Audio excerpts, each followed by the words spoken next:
gue tuh udah tahu pasti gue bakal ditersangkain walaupun gue nggak salah. Udah paham gue jalurnya tuh, langkah-langkahnya, step-stepnya tuh gue udah tahu guys. Gue ini pengalaman sama hukum ya.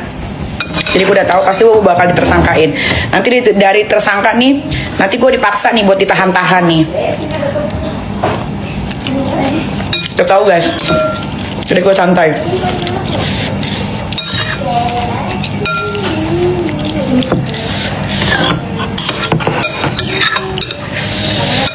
Ini tuh belum berakhir, ini baru dimulai. Masih ada persidangan.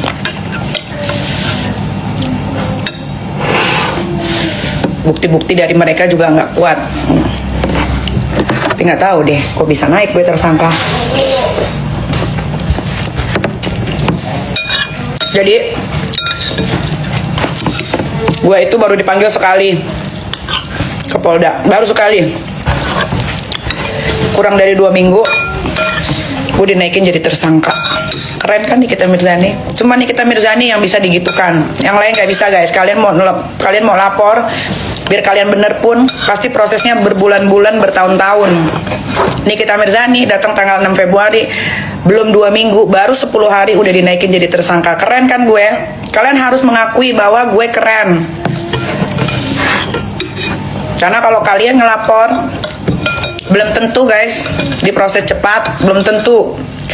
Laporan gue aja ke tukang semir itu 7 bulan guys, 7 bulan. 7 bulan.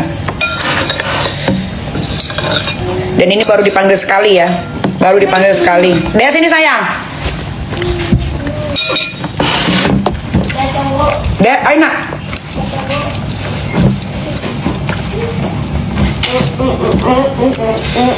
Coba kalian lihat ya, kasus-kasus di Indonesia. Banyak kan yang terbengkalai. Kenapa tuh?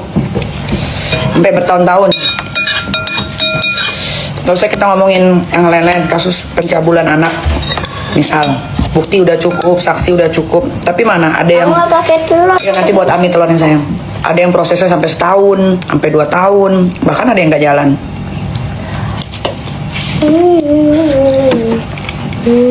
Tapi kalau kalian yang merasa jadi haters gua atau musuh-musuh gua, jangan seneng dulu guys. Jangan seneng dulu.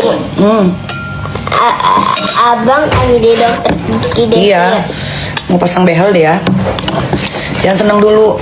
Kalau senengnya keduluan, nanti sedihnya kecepetan. Jangan seneng dulu. Belum apa-apa udah tumpengan. Belum apa-apa udah happy duluan. Belum apa-apa udah pada bikin story. Alhamdulillah akhirnya ini kita di TSK-in. Nggak gitu cara berperang. Itu terlalu awal, terlalu dini. Lihat cara belajar dari cara berperang Nikita Mirzani. Yang laporin siapa, yang senang siapa. Baru di TSK-in udah bikin tumpengan. Udah tuh tumpengannya kecil lagi bikin gue sakit hati. Coba bikin tumpengannya gede gitu, serumah kek, atau bikin tumpengannya 500 meter. Kan gue senang gitu ya.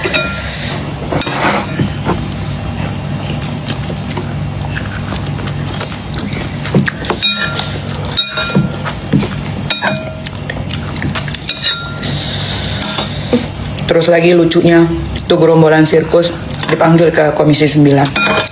Yang dipanggil gerombolannya sirkus doang. Si ular semuka abu-abu, apalagi tuh. Grup-grupnya mereka lah yang dipanggil tuh. Kenapa nggak dipanggil sekalian para korban-korban skincare dari mereka, gerombolan mereka? Kenapa nggak dipanggilin juga owner-owner skincare yang sudah di-approve tuh sama si Doktif tuh, dokter bertopeng. Tanya keuntungannya apa setelah di-approve.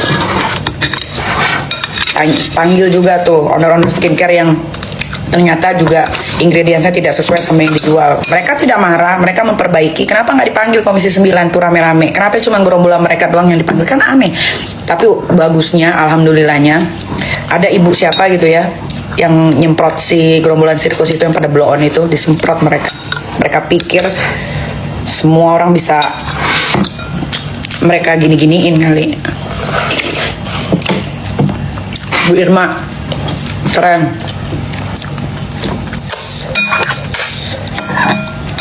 Ini pasti yang masukin gerombolan sirkus ke Komisi 9 ada owner skincare yang jelas-jelas menjual skincare overclaim, berbahaya, overpriced. penipuan, itu pasti atas campur tangannya Uya Kuyuy itu. Uya Kuyuy punya kerjaan. Kalau nggak mungkin tiba-tiba kok ada mereka doang. Itu kan nggak. Persidangan perkara perdata juga nomor 489/2025 dibuka dan terbuka umum. Terbuka tadi kuasanya ya. Lalu tergugat 1 dan 2